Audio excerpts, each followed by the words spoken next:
நமஸ்காரம்.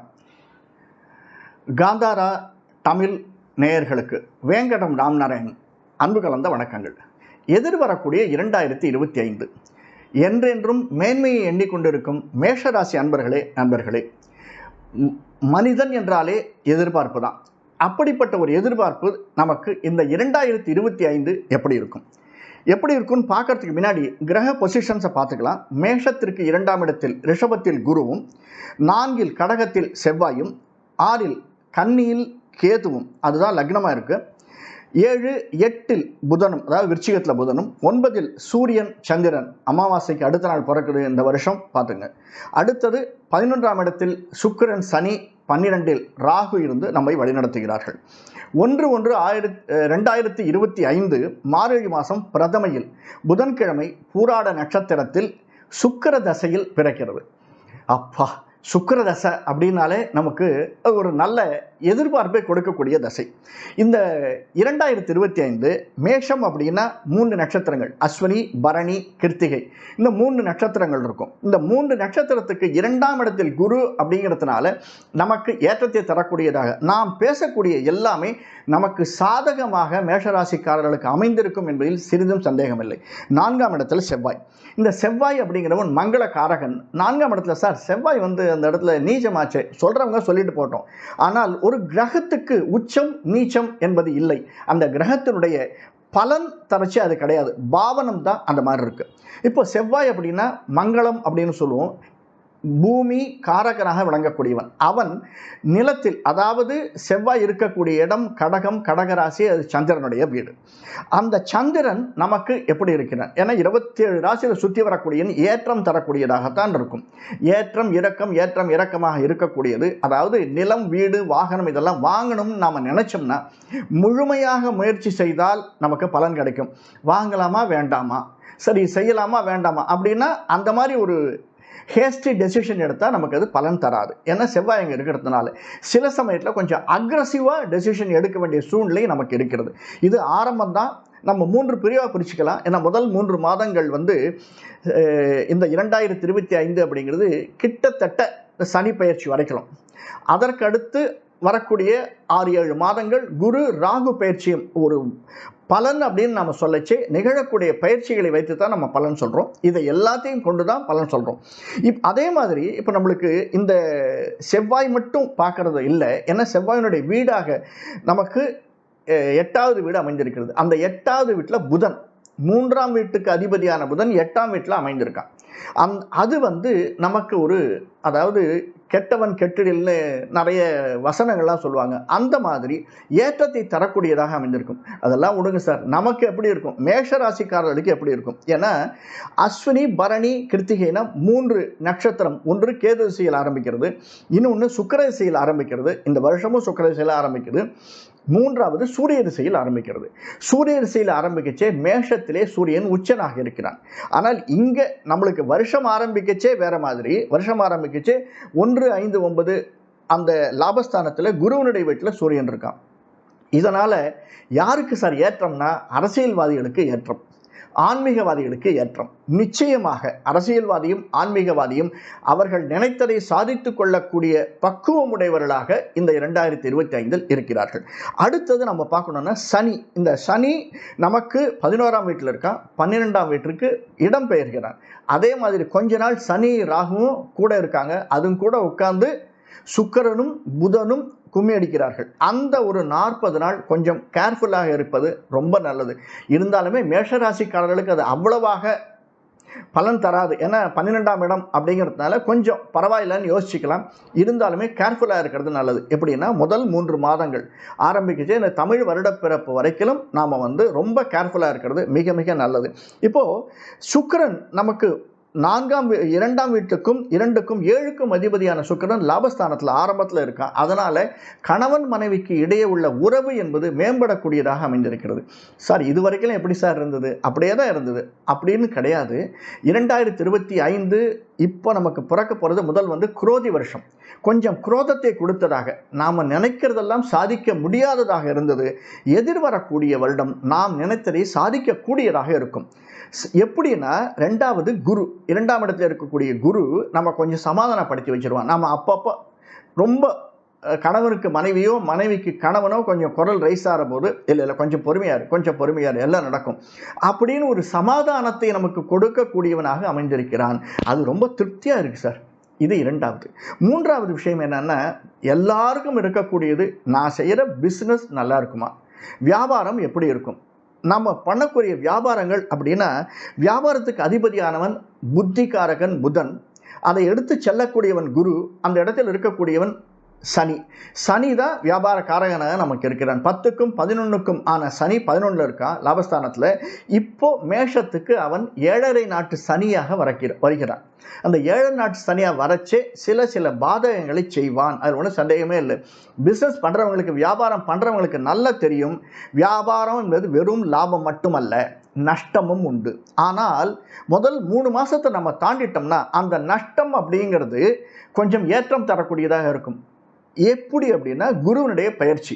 குரு நமக்கு 3ஆம் இடத்திற்கு போகச்சு 9ஆம் பார்வையாக நம்முடைய 10ஆம் வீட்டை பார்க்குறார். குருவினுடைய பார்வை மிக மிக ஏற்றம் தரக்கூடியது. அதனால் எல்லா விதமான பிஸ்னஸுமே அந்த பிரேக் ஈவன்னு சொல்லுவாங்க, அதற்கு கீழே போகாமல், அதாவது நஷ்டத்தை சந்திக்காமல், லாபத்தில் கொஞ்சம் குறைச்சல் இருக்கலாம்.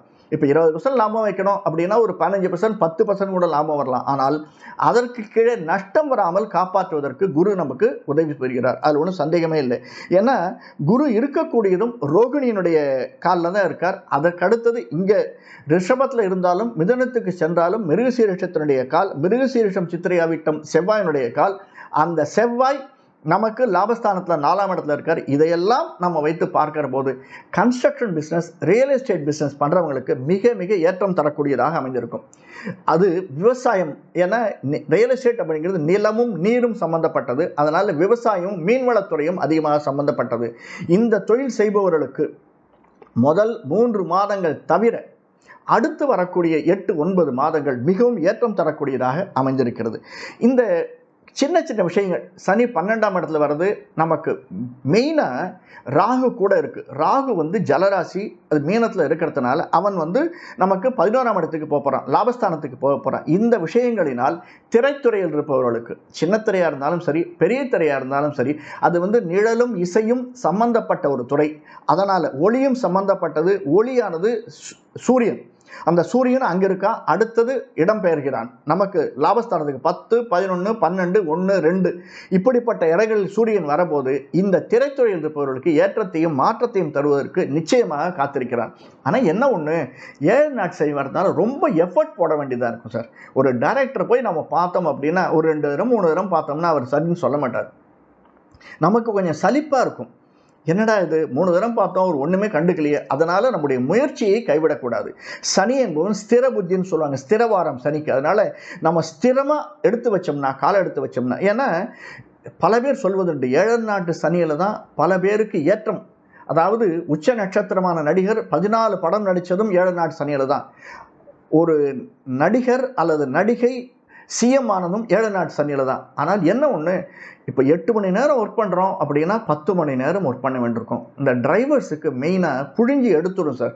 மேஷராசிக்காரர்கள் யாராவது டிரைவரோ அல்லது சிறு குறு தொழில் வியாபாரிகளோ, இந்த தள்ளுவண்டி வியாபாரம் செய்பவர்களோ, அவர்கள் போய் ஒரு 1000 ரூபாய் இன்னைக்கு வாங்கிட்டு வராங்க, மார்னிங் 1000 ரூபாய்க்கு ஈவினிங் விற்கணும் அப்படின்னா இது வரைக்கும் ஒரு 6 மணி நேரத்தில் அதை விற்றுருவாங்க. இப்போது அது கொஞ்சம் எக்ஸ்டெண்ட் ஆகுது. ஏன்னா 7 நாட்டு சனியினால் இன்னும் கொஞ்சம் எஃபர்ட் போட வேண்டியதாக இருக்குது, அவ்வளோதான்.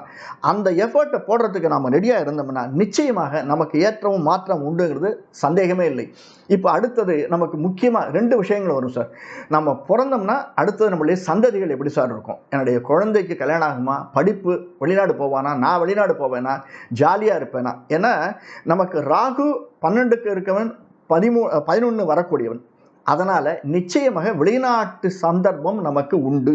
அது பிஸ்னஸுக்காக போகலாம், அல்லது நம்முடைய ஒரு தொழில் செய்வதற்கு, அந்த தொழிலுக்கு வேறு யாருக்காக கன்சல்டன்சின்னு சொல்கிறோம் இல்லையா, ஏன்னா அது புதன் சம்பந்தப்பட்டது, அதற்காக போகலாம். அது தவிர நம்ம படிப்பதற்காக போகலாம். இதற்கு அடுத்து டூரிசம், ஒரு அழகான ஒரு சந்தர்ப்பம் 2025 டெவலப் ஆக போகிறது டூரிசம். நாமளும் அதை என்ஜாய் பண்ணலாம். டூரிசம் அந்த தொழிலில் இருப்பவர்கள் மிக மிக ஏற்றத்தை தரக்கூடியதாக அமைந்திருக்கும். அதனால் வெளிநாட்டுக்கு யாராவது அப்ளிகேஷன் போட்டால் ஆர்டர் நிச்சயமாக வரும். நாம் அதுக்கு முயற்சி எடுக்கணும், நிச்சயமாக அதற்கு பலன் கிடைக்கும்.